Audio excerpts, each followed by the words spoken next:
commencement de toute chose, il n'y avait que la perfection. Dieu, le créateur des cieux et de la terre, façonna l'homme à partir de la poussière du sol, insuffla dans ses narines le souffle de vie, et le plaça dans un jardin que lui-même avait planté, l'Éden. Là, Adam goûtait à la plénitude de la création, à l'harmonie avec Dieu et à la pureté d'un monde sans douleur. Mais le dessein divin ne s'arrêtait pas là. Dieu vit que l'homme avait besoin d'un vis-à-vis, et alors il créa Ève, la première femme, formée de sa côte, destinée à marcher à ses côtés. Unis, ils vivaient sans honte, sans peur, sans culpabilité. Cependant, un seul acte de désobéissance suffit pour tout bouleverser. Le paradis fut souillé par le péché, la voix du serpent résonna parmi les arbres, et la chute devint inévitable. Ceci est l'histoire des origines de l'humanité, une histoire d'amour, de choix, de chute et d'espérance. Dans sa sagesse infinie et son pouvoir créateur, Dieu façonna l'homme de la poussière de la terre, le modelant de ses propres mains et insufflant en lui le souffle de vie. Ainsi naquit le premier être humain, Adam, créé à l'image et à la ressemblance du Créateur, doté de conscience, de libre arbitre et de la capacité de marcher en communion avec Dieu. Pour cet être unique, le Seigneur prépara un lieu saint et parfait, le Jardin d'Éden, un paradis de beauté, de paix et d'abondance. C'est là qu'Adam devait habiter, entouré d'une nature luxuriante, d'eau limpide et d'arbres chargés de fruits savoureux. L'Éden n'était pas simplement un lieu d'habitation, il était le reflet vivant de la communion entre Dieu et l'homme. Au cœur du Jardin d'Éden, Dieu fit germer une végétation abondante, riche en arbres majestueux, agréable à la vue et bon à manger.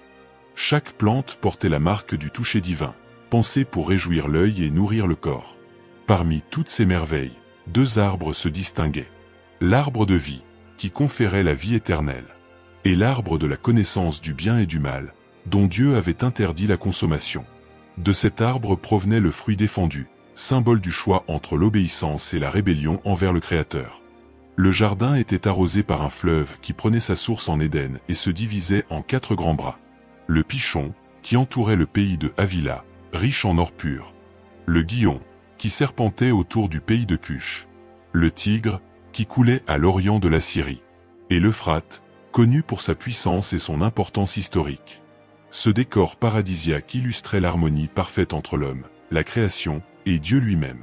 À Adam fut accordé libre accès aux fruits de tous les arbres du jardin, à l'exception d'un seul. L'arbre de la connaissance du bien et du mal. Dieu l'avertit avec clarté. Tu peux manger librement du fruit de tous les arbres du jardin, mais tu ne mangeras pas de l'arbre de la connaissance du bien et du mal, car le jour où tu en mangeras, tu mourras certainement.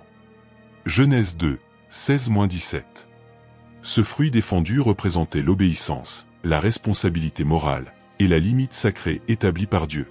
Et bien que comblé d'abondance, de paix et de beauté, Adam connut encore la solitude. Dans sa sagesse parfaite, Dieu reconnut le besoin d'une compagne. Il n'est pas bon que l'homme soit seul, je lui ferai une aide semblable à lui. Genèse 2h18. Alors, tous les animaux formés de la terre furent amenés à Adam. Il leur donna un nom, exerçant ainsi l'autorité que Dieu lui avait confiée en tant qu'intendant de la création divine. Parmi eux se trouvaient les oiseaux du ciel, les bêtes des champs et toutes sortes de créatures, mais aucun de ces êtres vivants ne pouvait compléter l'homme, ni combler le profond désir de son âme. Alors, le Seigneur Dieu décida de faire au premier homme un don précieux.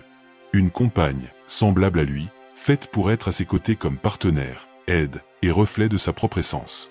Voyant qu'aucune des créatures n'était compatible avec lui, Dieu prit une initiative divine, pleine de sagesse et d'intention. Durant un profond sommeil que le Seigneur fit tomber sur Adam, le Créateur préleva une de ses côtes et referma la chair à sa place. À partir de cette côte, non de sa tête pour la dominer, ni de ses pieds pour l'écraser, mais de son côté, proche de son cœur, pour qu'elle marche à ses côtés. Dieu façonna la femme, la première de toute l'humanité. Genèse 2, 21-22. Elle ne fut pas tirée de la poussière, comme Adam, mais de la vie déjà existante. Une œuvre de délicatesse et de dessein, faite pour partager l'amour, la communion et le destin. Ainsi naquit la femme. Non comme une simple création, mais comme la réponse au cri silencieux de la solitude de l'homme. Le lendemain matin, à son réveil, Adam ouvrit les yeux et vit devant lui une vision qui emplit son cœur d'émerveillement et de joie. Une femme magnifique, formée par les mains mêmes du Créateur. Elle n'était ni bête, ni oiseau, ni créature des champs, mais un être qui lui correspondait en essence, en forme et en esprit. Touché par une reconnaissance immédiate et profonde, Adam s'exclama avec émotion. Voici cette fois celle qui est os de mes os et chair de ma chair. On l'appellera femme, car elle a été prise de l'homme. Genèse 2h23. Ainsi, Dieu institua le premier lien sacré entre l'homme et la femme. Ils n'étaient pas deux êtres séparés, mais une seule chair unie en corps, en âme et en dessein. Ils vivaient nus, sans aucune honte ni malice, car l'innocence régnait encore sur eux. Et la présence de Dieu demeurait parmi eux. Ils jouissaient pleinement de l'Éden. Dans une harmonie parfaite, sans douleur, ni crainte, ni culpabilité. Un jour pourtant, alors qu'elle marchait le long des sentiers du jardin d'Éden, Ève s'approcha de l'arbre de la connaissance du bien et du mal. Ses yeux se posèrent sur le fruit, qui paraissait beau et désirable, comme tous les autres. Mais celui-là portait en lui un mystère, un interdit. C'est alors que surgit le serpent, la plus rusée et la plus subtile de toutes les créatures que le Seigneur Dieu avait faites. Avec une voix douce et insinuante, le serpent s'adressa à la femme par une question pleine de malice. Dieu a-t-il réellement dit, « Vous ne mangerez pas de tous les arbres du jardin ?» Ève, encore innocente et sans malice, répondit avec sincérité. « Nous pouvons manger du fruit des arbres du jardin. Mais quant au fruit de l'arbre qui est au milieu du jardin, Dieu nous a dit, « Vous n'en mangerez point, et vous n'y toucherez pas, de peur que vous ne mouriez. » Alors, le serpent sema le doute, contredisant ouvertement la parole divine. « Vous ne mourrez point.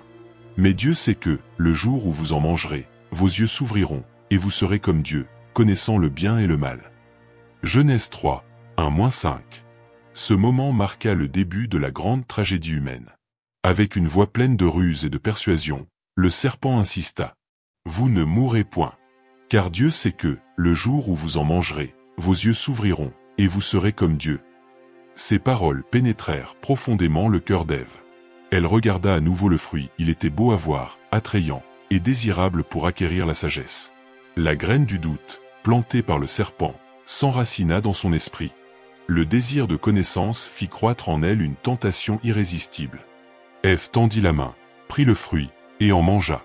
Le goût était doux, mais le poids de la désobéissance tomba sur elle comme un fardeau invisible mais réel. Puis, elle en donna à Adam, qui était auprès d'elle, et lui aussi en mangea. Alors, leurs yeux s'ouvrirent, et pour la toute première fois, ils se rendirent compte qu'ils étaient nus. La pureté fut brisée, et la honte remplaça l'innocence. Un voile de culpabilité couvrit leur cœur. Pris de panique, ils cherchèrent à dissimuler leur nudité. Ils cousirent ensemble des feuilles de figuier pour se faire des ceintures rudimentaires. Mais ni feuilles, ni branches, ni cachettes ne pouvaient recouvrir la faute qui désormais entachait leur âme. Au crépuscule, ils entendirent le Seigneur Dieu marcher dans le jardin. C'était leur Créateur, venant comme chaque jour à leur rencontre. Mais ce jour-là, quelque chose avait changé. La peur inconnue jusqu'alors s'introduisit en eux. Et ils se cachèrent parmi les arbres du jardin d'Éden, tentant d'échapper au regard de celui qui voit tout. Alors, Dieu appela l'homme. « Où es-tu » Adam répondit d'une voix tremblante. « J'ai entendu ta voix dans le jardin, et j'ai eu peur, car je suis nu, alors je me suis caché. » Le Seigneur, dans sa sagesse divine, lui demanda. « Qui t'a appris que tu étais nu ? Aurais-tu mangé du fruit de l'arbre que je t'avais défendu de manger ?» La vérité, désormais inévitable, fit surface. Le péché avait été commis. Et Dieu, juste juge, savait que son commandement avait été transgressé. Confronté par Dieu, Adam tenta de se justifier. « C'est la femme que tu m'as donnée pour compagne qui m'a donné du fruit de l'arbre, et j'en ai mangé. » Ces paroles révélaient non seulement sa transgression, mais transféraient également la faute à Ève, et d'une certaine manière, à Dieu lui-même, qui l'avait créée. Ève, à son tour, chercha aussi à se défendre. « Le serpent m'a trompé, et j'en ai mangé. » Ces paroles contenaient une part de vérité, mais la responsabilité du choix demeurait sienne. Alors, le Seigneur Dieu prononça son jugement sur chacun des protagonistes, en commençant par le serpent. Celui qui avait semé le doute, déformé la vérité et conduit à la chute.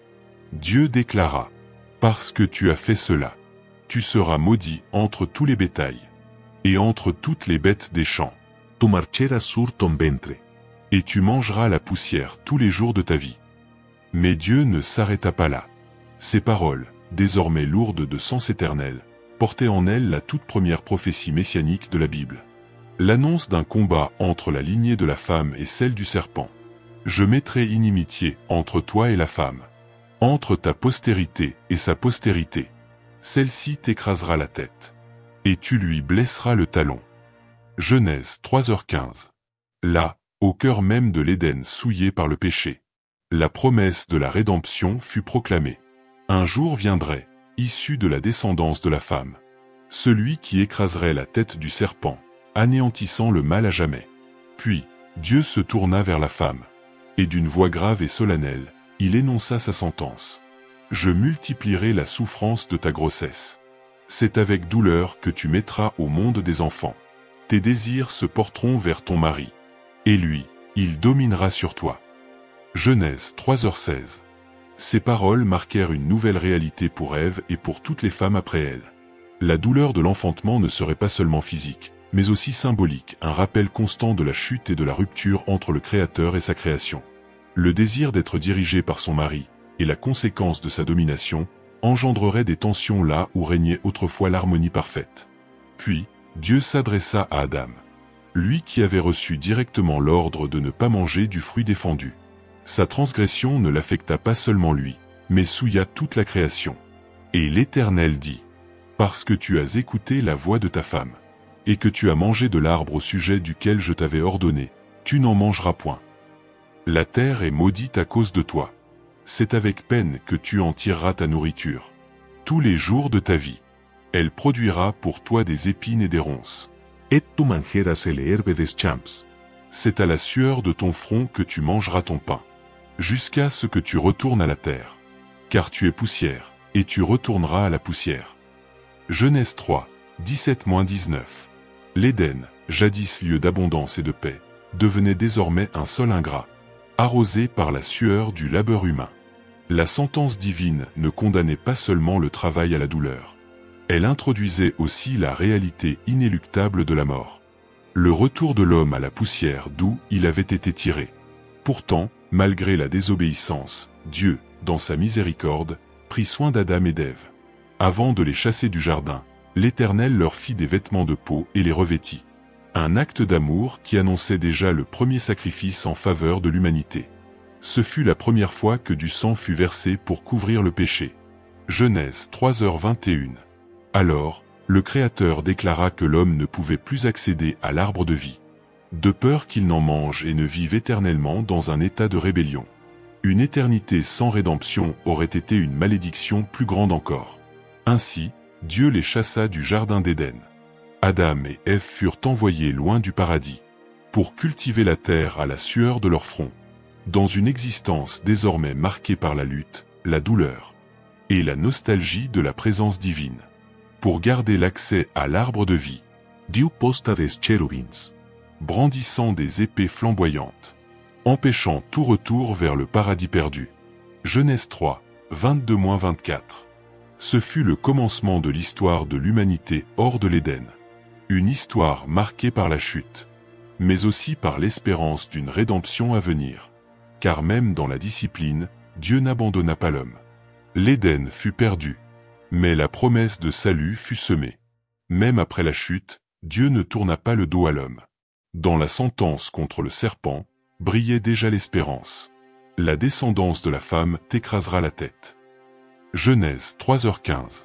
Adam et Ève quittèrent le jardin, couverts, honteux, conscients du bien et du mal, mais portant aussi une étincelle d'espérance plantée par Dieu. De leur lignée naquit l'humanité telle que nous la connaissons, marquée par le péché, mais destinée à la rédemption. L'histoire de l'Éden nous enseigne que la liberté implique la responsabilité, que chaque choix a ses conséquences, et que, même dans la chute, la grâce de Dieu préparait déjà le chemin du retour.